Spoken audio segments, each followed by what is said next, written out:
Inilatag ni Senator Sherwin Gatchalian ang mga tututukan ng kanyang pinamumuno ang Senate Committee on Finance sa susunod na taon. Si Daniel Manalastas sa Sentro ng Balita, live.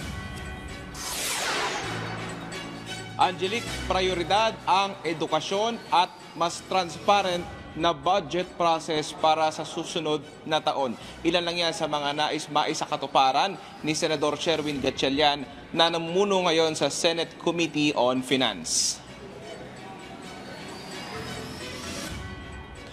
Sa kapihan sa Senado, idinitali ni Gatchalian ang magiging direksyon ng kanyang komite. Si Gatchalian ang bagong chairperson ng Senate Committee on Finance na pumalit sa binakanting posisyon ni dating Senator Grace Poe.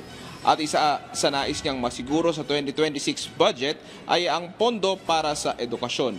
Wala rin daw problema sa kanya na maging bukas sa publiko ang Bicameral Conference Committee. At sa harap ng lumalaking panawagan ng transparency sa budget, may mga nakahanda ng tugon si Senator Win.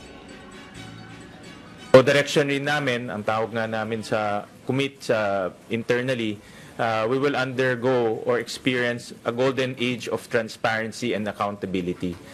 Ang i-require namin yun ang DBM to go one step further. Meron silang tinatawag yung Budget Preparation Form 201. Lahat ng mga request ng ehensya, no, binimigay sa DBM, i-request namin ngayon to i-upload rin sa website. I-upload rin ng both houses in reconciled version para makikita ng mga taong bayan ano ba yung itsura ng budget na inayos na ng House at ng Senate bago ipadala sa Presidente.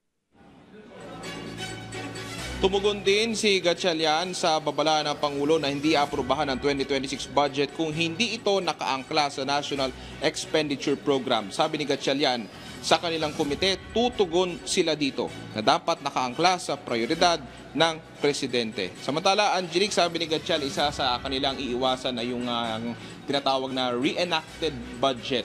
At dahil daw hindi raw nakakabuti yan sa ating ekonomiya. Angelique. Okay, maraming salamat sa iyo, Daniel Manalastas.